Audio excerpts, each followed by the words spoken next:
Hey everyone, and welcome to a new video. And today we're going to be talking about some of the games I've been playing recently. Now, these aren't AAA titles, but I think these games will be interesting enough for you guys to take a good interest in. Now, as far as I know, some of these games are brand new, and some games are like finally released from arcades from years ago. So definitely, I think I have a good mixture of games here. So let's get right into it.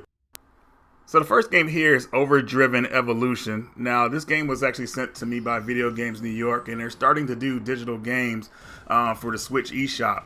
Now, you guys know I love a good shoot 'em up, but man, this game throws it all at you in the beginning.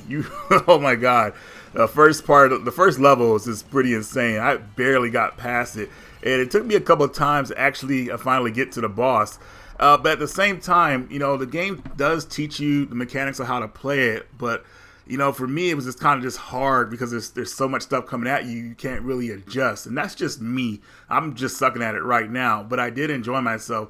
What I like about this game the most so far is actually the music. The music really helps smooth out the gameplay. And it kind of helps you keep going even further, so because you want to hear the whole track and everything. So I feel like this one is definitely a one that people might want to put on their radar.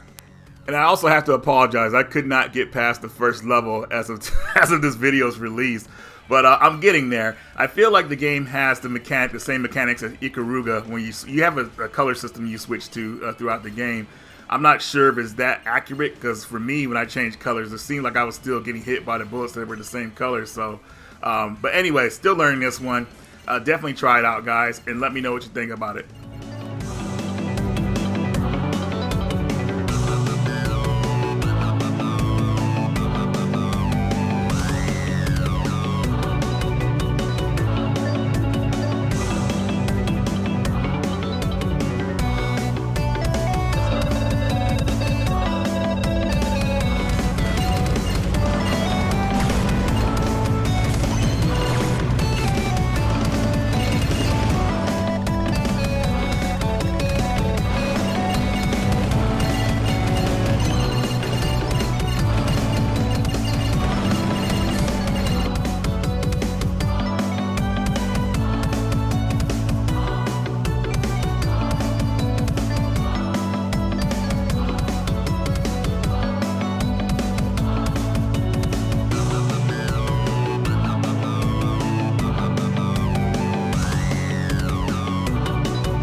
So next up is Avenging Spirit. Now you play as a character who gets killed in front of his girlfriend, and you have to try to get her back as a ghost. Now, mainly what you want to do is that going around as a ghost is not going to get you too far in this game, so you have to possess people on the screen.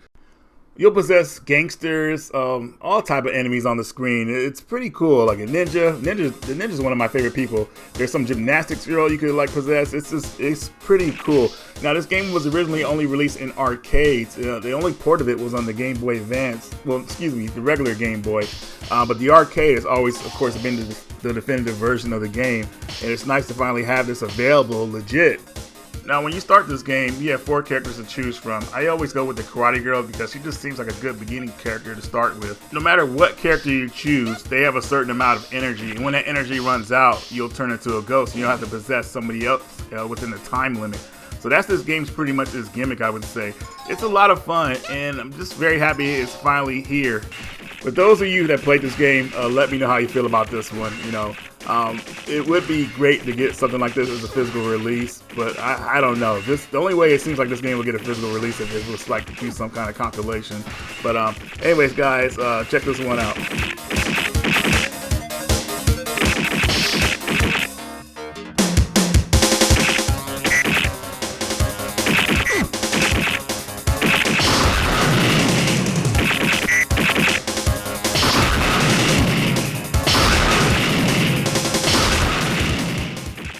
Alright, so next up is Remote Life. Now, this is a shoot 'em up, and I really wanted to like this game, but it just felt a little too slow for my taste. I play a lot of fast-paced shoot 'em up games, But this one, it's very chill, but at the same time, it just didn't really hold my interest.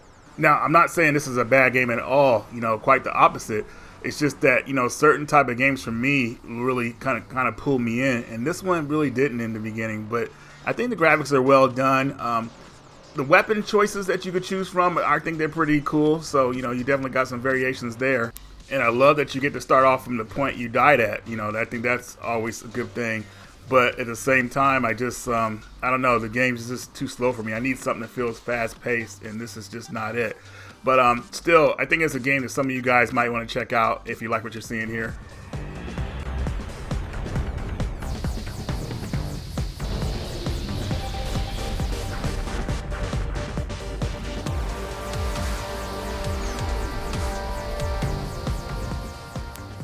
So next up we have Samurai Riot. Now, I think this game is actually a really cool beat 'em up, and to be honest with you, but it's missing some key elements to make it something special. Now, if you like story, you'll probably be able to appreciate the way it's put together during the cinematic cutscenes of the game. And also in this game, after you beat a boss, you usually get a choice you could do, like for certain paths in the game. During the first level, you only get pretty much 3 enemy types plus the boss. And the 3 enemy types are just plain looking, and it feels like you're just beating up the same enemies over and over again. It doesn't change it up. Like even in Streets of Rage Part 2, if anybody's played that back in the day, I think they had at least 6, 7 different character types before you got to the boss. With that being said, 3 types on the first level, it just makes it feel like you're just beating up the same enemies over and over again, and it just gets really tiresome and boring. Now, it would be better if this game had online co-op, of course. You could play this game with a friend, do like all kind of moves and combos together. But without the online support, the game could get pretty dry. And that's why I was talking about in my other videos about how these beat 'em up games should have like a AI co-op partner to help you out during the level. That would make the game a lot better, and that would increase a lot of like playability in a lot of beat 'em up games.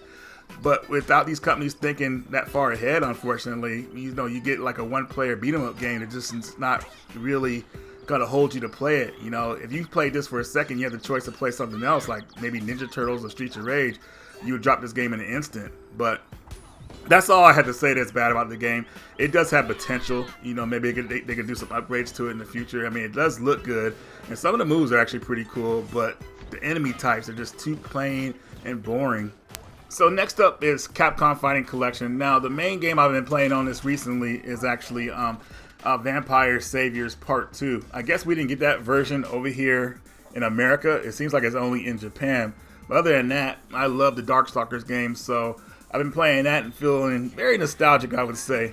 I don't know what it is about these type of games, but they don't make fighting games like they used to. Capcom, I feel like back in the day, I would say the late 90s, early 2000s was the golden years for a lot of fighting games.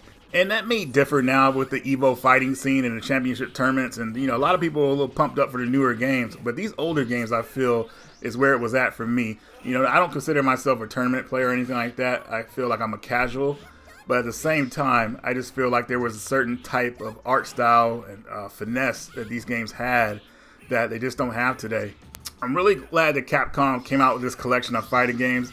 They are, to me, missing a couple that could have went on here, but maybe they'll make a volume 2 as well. I'm not trying to sound too deep or anything like that, but I really feel like the late 90s, early 2000s was my era for pretty much like the fighting games I really enjoyed. Now, seeing today's fighting games, I'm not saying they're bad or anything like that, but some of them, man, they got one-button combination moves and stuff like that. That's crazy, but that's to bring like newer people in to try to like enjoy those games. So I guess I kind of understand it, but man, back in these days, man, it was no holds barred.